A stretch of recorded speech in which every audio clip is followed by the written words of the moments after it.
Hello, beautiful soul. Welcome to the Elevate Your Soul podcast. Today's podcast episode is a little different than usual. I am being interviewed on the Modern Mindset podcast with Adam Cox, and he asks me what I think some common issues people in relationships will be facing while under this lockdown and having to stay home with each other 24/7, basically. How our emotional state positively or negatively influences the quality of our relationships. What my key beliefs are that if someone were to adopt would improve the quality of their life or their relationships. What psychological strategies I've discovered that are useful in modern life, and what practical tips or advice I would offer those who are struggling right now. I had so much fun being interviewed in this podcast, and I hope you guys enjoy listening to it. And if you do enjoy this podcast episode, please share it and send it forward to your friends. You can screenshot it or copy the link and send it to anyone you think might learn something or gain something from this podcast episode. I hope you guys enjoy.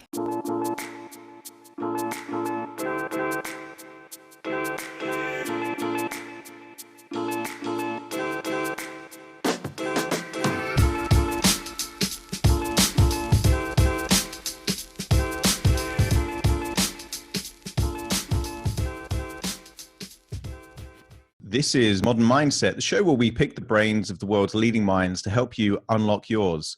I'm your host, Adam Cox, and joining me today, we have intuitive empath and light worker, Arelle Hug. Welcome to the show.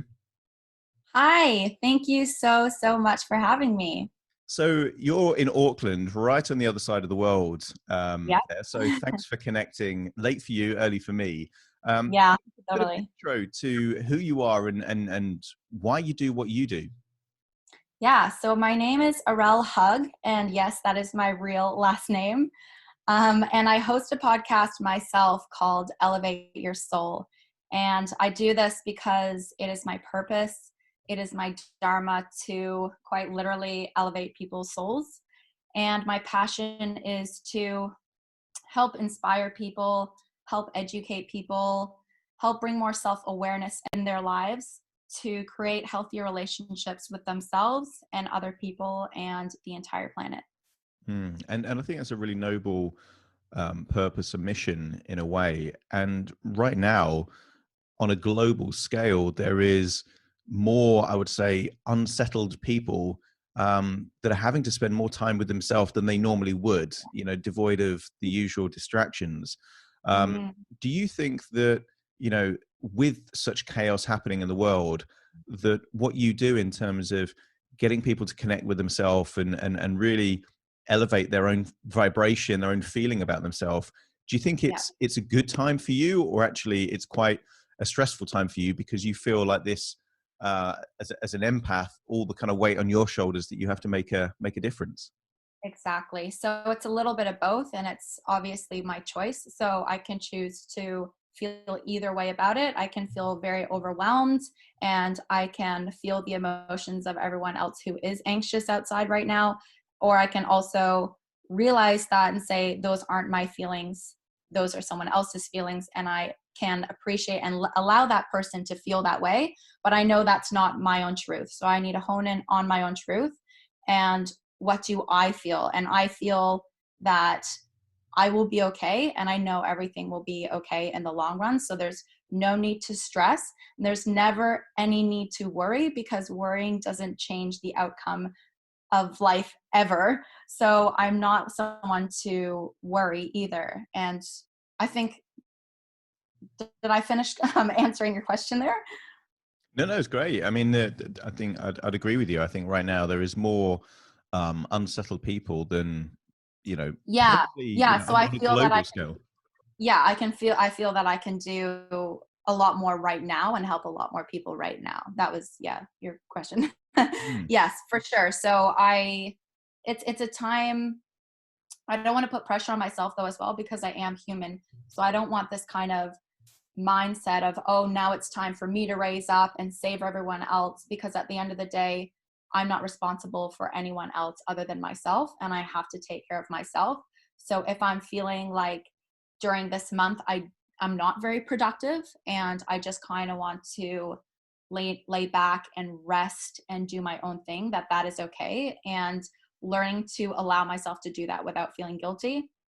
But then obviously I am putting a lot of things into place to try to do things to help elevate people's souls. I do that through social media on my stories, for example. And every now and then I just think of other ideas. Like I went live last weekend. I did like a live dance party for other people to join me around the world to dance with me. And I'm always like, there's always little creative bubbles stirring in the back of my head. But it's important as well to only do that and only jump on those when they feel in alignment and when I get the inspiration, and not coming from a place of I have to do this because, I'm responsible of other people, or I have to do this because it'll get me ahead of the game, or I have to do this because I'll get more likes or more followers. It really has to come from an authentic place where I feel in alignment with it. And I think, yeah, absolutely. One of the questions I was going to ask before, we get some tips and advice from you, is, sometimes people that have very courageous missions, very noble purpose, sometimes encounter a backlash from people because it makes them feel uncomfortable in some way. Do you encounter any of that kind of backlash? And if you do, where do you think that comes from? To be honest, yeah, definitely, because I am human and there are people out there who have some triggers.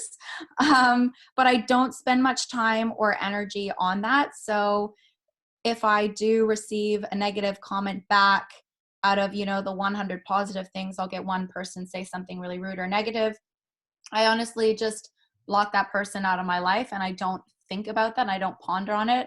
And I wasn't always like this. I had to learn like how to deal with the haters and, the negative feedback especially when you're trying to do the opposite, when your intention is pure and people just want to still shit on you. So I don't focus on that and I don't put any energy towards that. And I think that's really important because the more energy you put towards that, the more you think about what that person said or those people said, I think the more you're putting yourself on a frequency that's going to attract more of those people. So it's really important to not put any energy or focus into the haters unless you're leaving a gap open for them to come back, basically. Mm. And just before the show, you said that occasionally you'll introduce yourself, I believe, as a fairy mermaid. Yeah. Yeah. Yeah.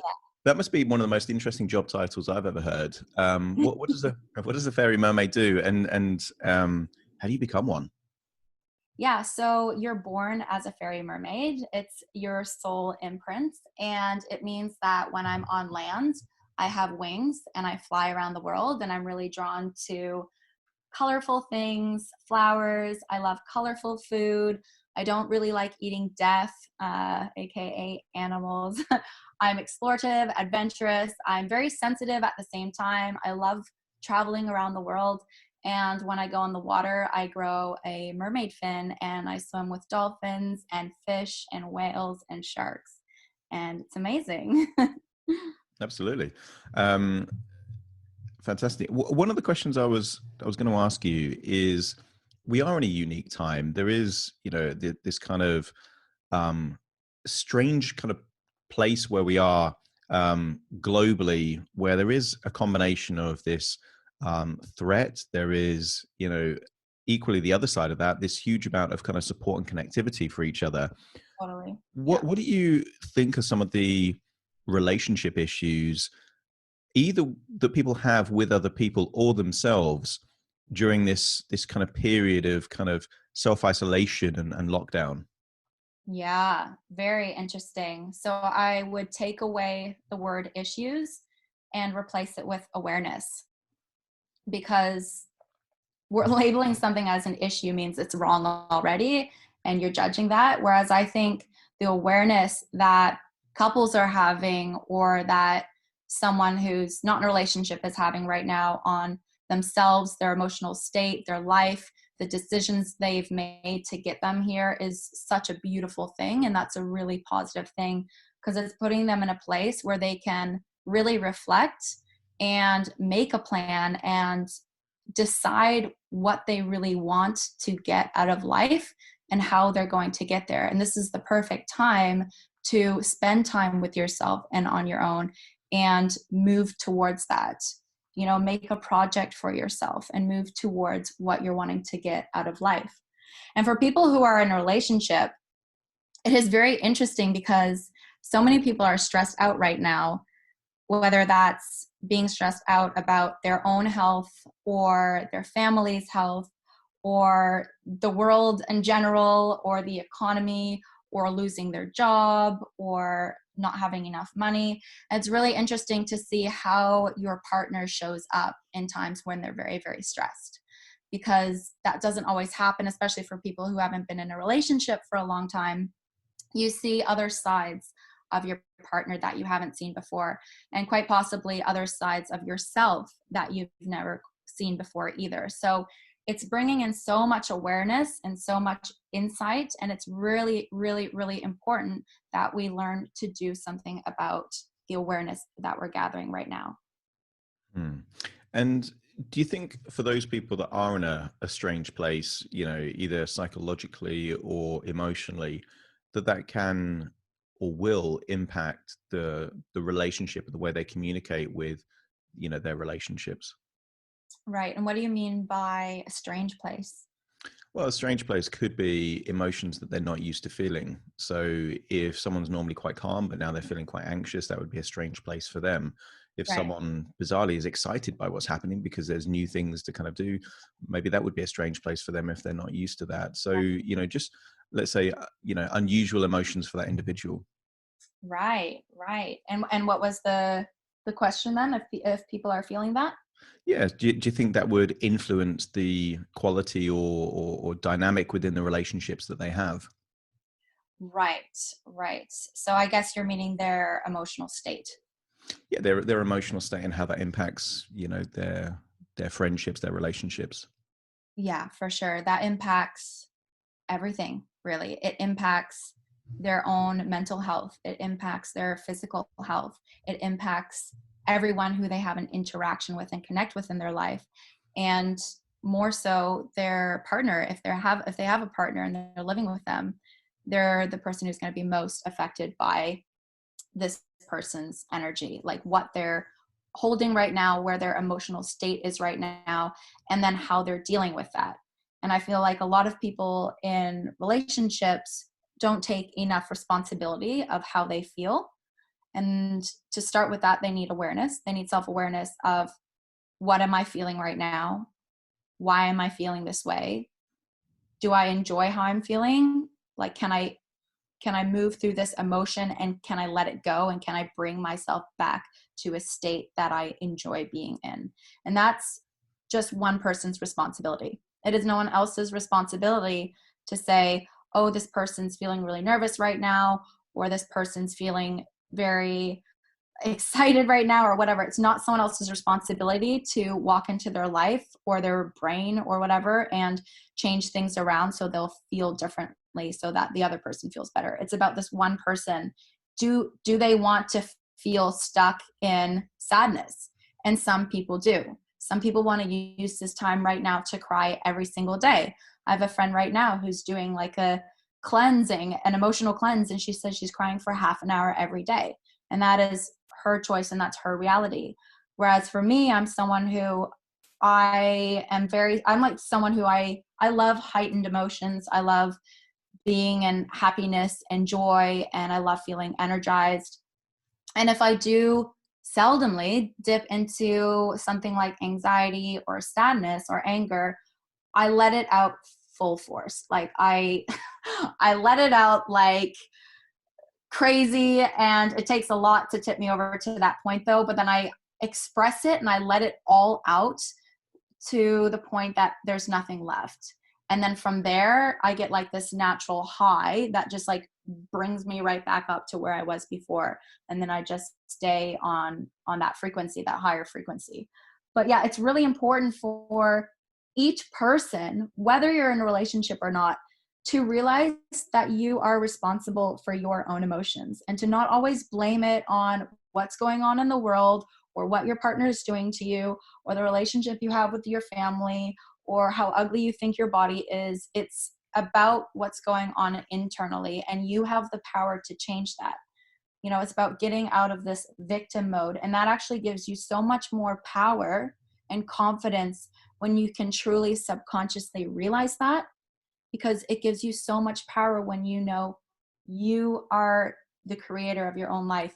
You decide how you want to feel. You decide where you want your emotional state to be. And that is your responsibility. That's a really powerful principle, because the average person would, quite often start an argument or start, some kind of communication about how they feel with, you made me feel that way. You did that and it made me feel that way, which obviously deprives them of any responsibility and therefore ability to then change how they feel. Well, it is a little bit of both. So a partner can say, when you said this or when you did this, it made me feel this way. But then that partner can't rely on the other person who, quote unquote, made them feel that way, make them feel better again. So it's still the other person's responsibility to, if they let themselves be affected by the other partner, it's still their responsibility to let themselves be taken back to a state that they enjoy being in. Because you made the decision to let yourself be affected by someone else. And it's also your decision to make yourself feel better. And as you were saying, like a lot of other relationships, they're like, oh, you made me feel this way. And then the other partner, depending on their upbringing and the wiring of their brain, they might be like, oh, well, now it's my responsibility to make you feel better again. And the other partner with their wiring might agree to that. So you have a lot of couples these days that are, and I would call that codependency almost, where one person makes the other person feel that way, and then that person just sits there in the negativity and it's like, okay, well, you need to change and you need to do something to make me feel better because you're the one who made me feel like this in the first place. And a popular phrase that would describe something that someone else does to make someone feel something particularly negative might be the phrase triggered. And we're seeing that a lot, this kind of phrase, snowflake generation, it's very easy now. People are, almost looking for opportunities to be upset or offended so they can point the finger in quite a righteous way as to someone did something inappropriate or wrong. How do we take a bit of that control back? Because if we look for triggers, we're going to find triggers everywhere. How do we accept that you might be triggered by something, but then reduce the impact of that trigger so it doesn't get people in a state of anger or upset or whatever it might be? Right. So personally, for me, what I do is the first thing is working on your self-love and working on self-awareness are the two things that'll transform your life and make your life a whole lot easier and make all the relationships you're in a whole lot easier. When you're in a relationship with someone who also has that, then it's golden. But what I do with myself is I have the self-awareness when I am triggered to know, okay, I just got triggered. And that's the first step. And if you can do that, congratulate yourself on that, because that is already a big step. Then when you realize you're triggered, figure out the sensations that are going on in your body and relate that to a word. So when I'm feeling right now, when I'm feeling really hot or my jaw is shaking or whatever sensations are through the body, does this make me feel, do I see this as anger? Do I relate this with sadness? Do I relate this with anxiety? What do you relate that with? And then say, what was it that happened right when I got triggered that made me feel blank, that made me feel anxious, that made me feel alone, that made me feel really angry, that made me feel really sad? What was it that happened just before then? And usually in a relationship, it's what the other person said or did. So then you question, why did this person say this? And it's really important to question your partner's intentions. And I think that's more important than anything else, because you can analyze things in your own head and say, oh, well, they said this, that means da da da da da da da. And you're making up a story in your head, and that's not always reality. So when you're in a relationship, it's really important to have crystal clear communication with them and say, hey, when you said this or when you did this, what did you mean by it? what did you do it for? Or why did you say it to me? You know, what were these person's intentions? Because sometimes a partner can have a really good intention for you and they'll say something and the other partner gets triggered and they'll take it the wrong way and they'll feel hurt and they'll feel sad. And then the other partner who had good intentions will get that backlash from the other partner who's just been hurt. So it's important to question your partner's intentions. Why are they really doing that?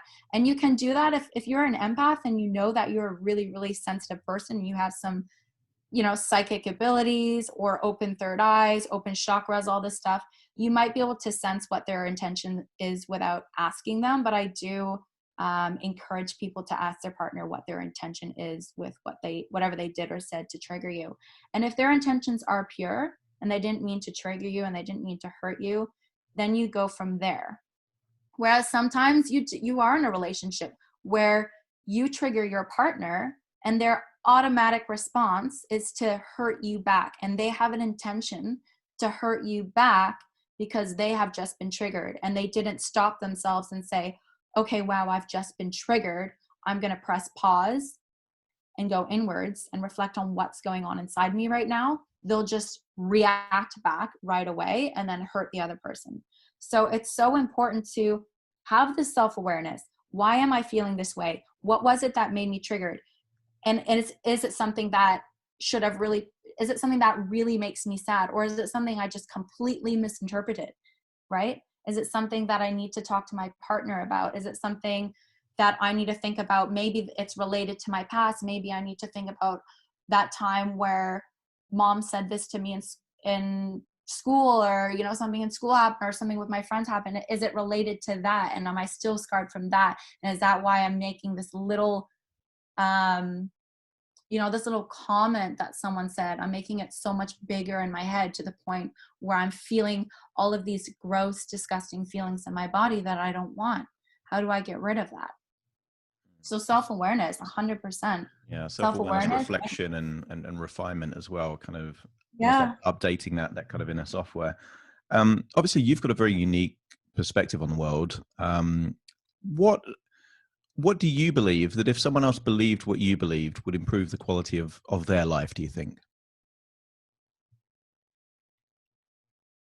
That you are the creator of your own life.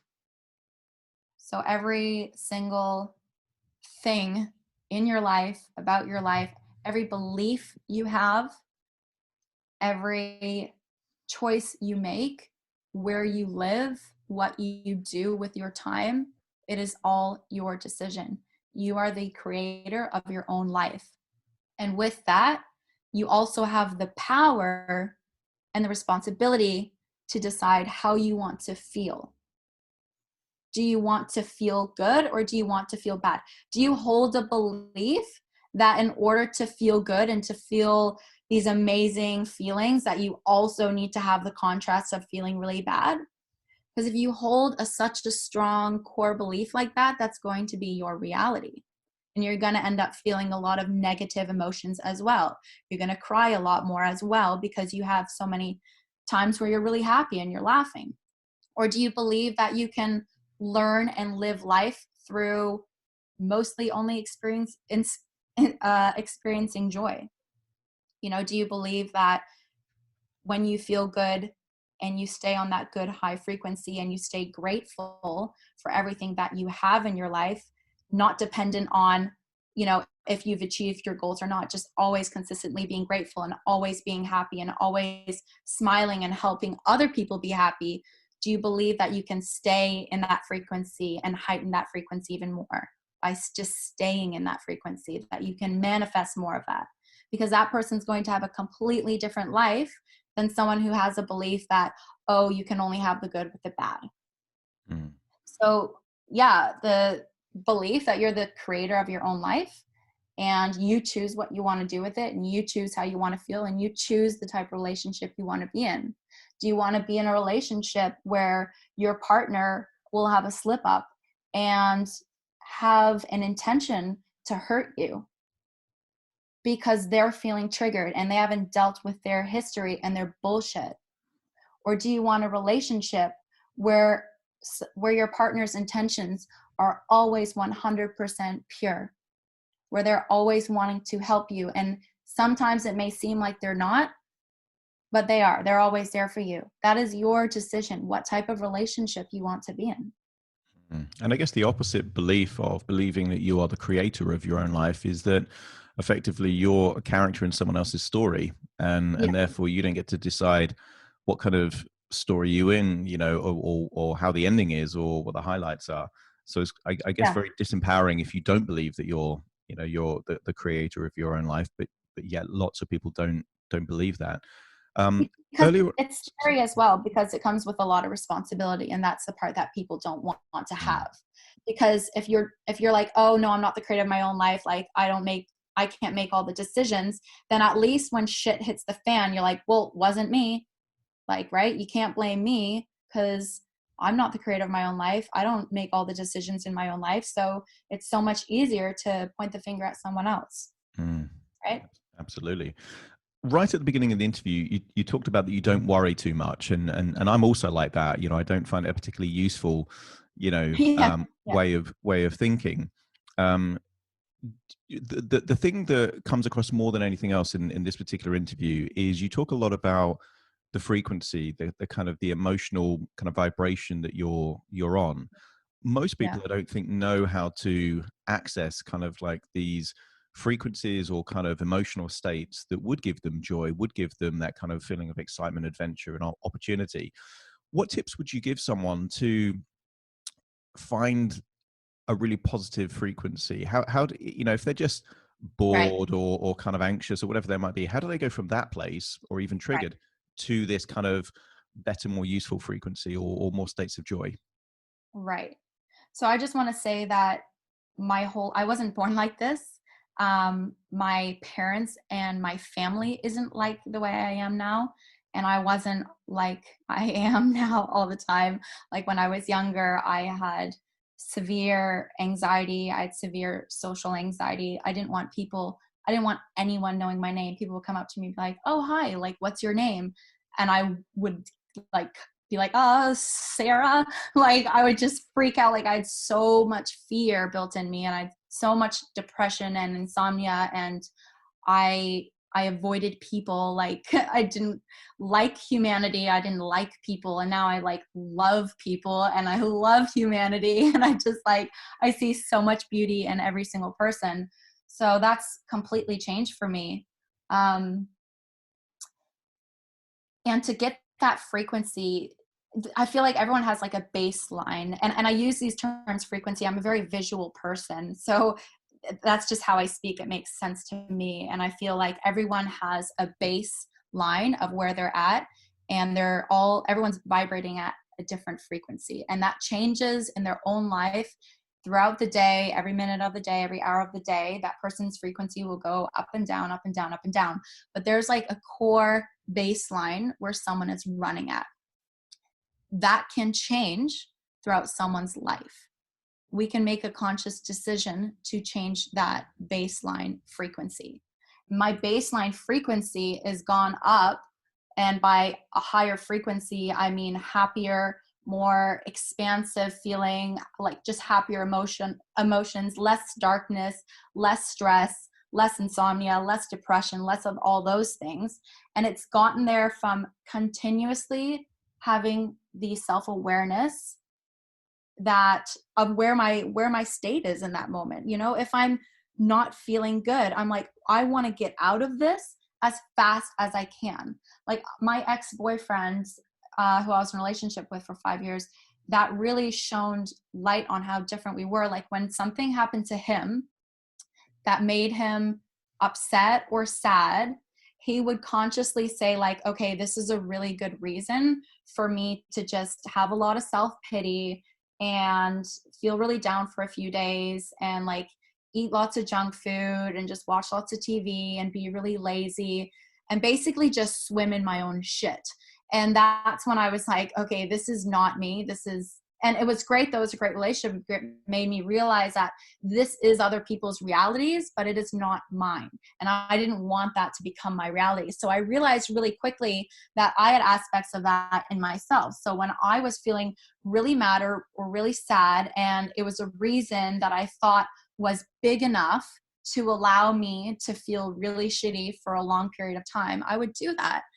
And now I'm like, okay, there's this one thing, and it might have knocked me off my, my pedestal, my little high frequency for a little bit, but I want to get back to that high frequency as fast as I can. But I don't want to avoid it. Otherwise, if you keep suppressing everything that's, sad or that doesn't make you happy, then it's just going to boil up and explode and be really nasty.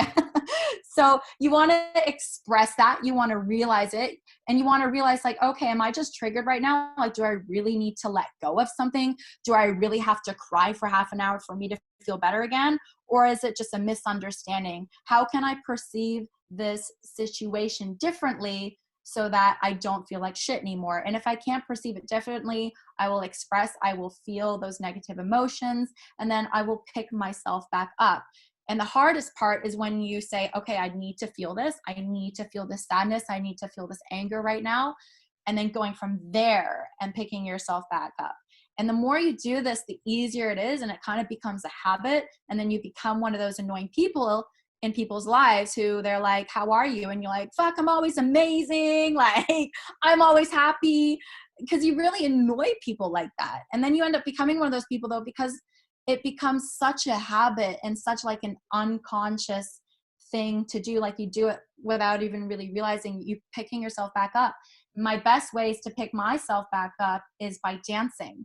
So putting on music moves energy, music moves emotions, and so does movement in the body. So if you can play some music that is really profound to you and move your body with it, that is such a great way to change your vibration and pick up your frequency. Another one is getting out in Mother Nature. Like, me and Mother Nature, we are tight as fuck. We're best friends. Like, I'm always hanging out with her. She brings me so much joy. She makes me feel light. She makes me feel happy. And it's not just something, it's important to realize, like, it's not about, oh, something in my life happened that made me feel a little bit shit, so now I'm going to dance. Or something happened that made me feel like shit, so now I'm going to go to spend time in nature. It's like, no, you need to learn to incorporate these things that bring you joy, that make you feel happy at the time. You need to incorporate these things in your everyday life. And that's how you stay on this high frequency. I think a lot of people think, oh, okay, so you only do these things when you're feeling shitty. But it's like, no, you need to do these things on a daily basis to pick up your frequency. And a question that I like asking people, when I meet new people to get to know them better, I love to just ask them, what do you do on a daily basis to pick up your frequency? And a lot of people just don't know what to say to that or to how to answer that question. But it's so important. It's not like you're never going to feel a negative emotion again, or you're never going to be challenged again, or you're never going to get triggered again. But you 100% have the power to change your perspective and, either change the situation. And if you can't change it, you have to accept it. And Totally. yeah, there's so much I could say. I could just ramble on from there. But Because I mean, I would say, a lot of people will, if they were in, let's say, a particular state and they wanted to change that state, for most people, they're going to look externally. They're going to go to food, drink, drugs as the way to change that state, which then if it does, they don't actually change that state. So those are numbing devices. So rather than being like, I'm going to feel this and get out of it and leave it behind, it's about leaving it behind. Hi, I see you. I don't want to keep you. I'll let you like literally, it's like an ocean wave. I'll let you wash over me like a wave, and then you're going to go. And then I'm not going to see you again, or at least for a while. Whereas things like alcohol and junk food and drugs or whatever, Those are numbing agents. So you're not, you feel this feeling come up and you're like, oh no, I'm starting to feel anxious, or oh shit, I'm starting to feel really like sad and depressed, or just really bored. Like bored is another feeling. That's another one that means bored is like a cover up emotion. There's something underneath it that's usually sadness that is there. But you're so good at burying the sadness that all you feel is bored, when really underneath there's a lot of sadness that needs to come out. So those are just numbing agents, which just cover up those emotions, suppress them. You're just pushing them down further in your body. And that is weight, that is dark energy. And it is really hard to feel really energized and really happy and really light and vibrant when you're someone who uses these tools, these numbing agents. Because it doesn't matter if you're doing all the other things right, if you haven't released all the shit, all the tension that you're suppressing, you'll never quite get to that high that someone else would feel who has worked through their past traumas, or have at least released those negative emotions that they're feeling within that present moment. They're letting them go. That makes sense. And if someone's listening to this right now, and we couldn't have the host of the Elevate Your Soul podcast on without getting a couple more tips as to how a listener could elevate their soul right now. So outside of dancing, outside of going out with into Mother Nature, are there any other kind of things that someone could do right now that would just kind of boost that frequency a bit? Listen to my podcast. Nice plug. Listen to my podcast or Adam's podcast. The thing is, there's a difference between having awareness and creating a space of awareness of what's going on for you right now, or lifting up your frequency. And sometimes, because we love elevating our frequency, we almost do that as a distraction, and that can go against us in times where we need to feel something. So it's important that we have moments in our lives where we just sit in stillness alone with nobody else and see what comes up, and see how we feel when there's nothing distracting us. The kids aren't around, the partners aren't around, family isn't around, there's no music playing, you're not in nature, there's nothing distracting you, and just sitting there and giving it a good chunk of time. Like, I'm not saying 1 minute, I'm saying like 10 minutes is probably enough to feel your emotional state that you may be hiding from, or you may have suppressed very well and hidden with like a little nice shiny tinfoil and a little bow that you need to make awareness of. So something someone could do right now to bring them further in the direction of elevating their frequency could be having self-awareness and figuring out where they are right now, and letting go and expressing those emotions that they may have suppressed, and letting those ones go first. This is really important that we let go of those negative, darker emotions and that darker energy before we can fully move up to a higher, lighter frequency and energy. And I think that's particularly good advice right now, where a lot of people might have a bit more time with themselves, that they can use that kind of period of isolation, not as a negative, but an opportunity for, evaluation and quiet contemplation to kind of, figure out if there is anything to kind of, reflect on and improve. And if someone was listening right now and they wanted to reach out, connect with you, or listen to your podcast, or just work with you in some way, what's the best way that they could connect? So many ways. You can email me at arellehug@gmail.com, or listen to my podcast, which is on, from what I'm aware of, like all podcast app listening platforms, and it's just called Elevate Your Soul. They can contact me on Facebook. My name there is just Arelle Hug. On Instagram, I'm just at Arelle Hug. And any one of those would be good, and they can connect with me to talk about maybe what they've heard in this interview or something they've heard on my podcast. And I'm getting into relationship coaching this year, so if they're wanting some one-on-one coaching sessions on relationships, that would be cool too. And yeah. Awesome. Arelle, thank you so much for joining me on the show today. Yeah, thank you for having me on, Adam. And to you at home, thanks for joining me on Modern Mindset, and see you again soon. See you again soon. Thank you.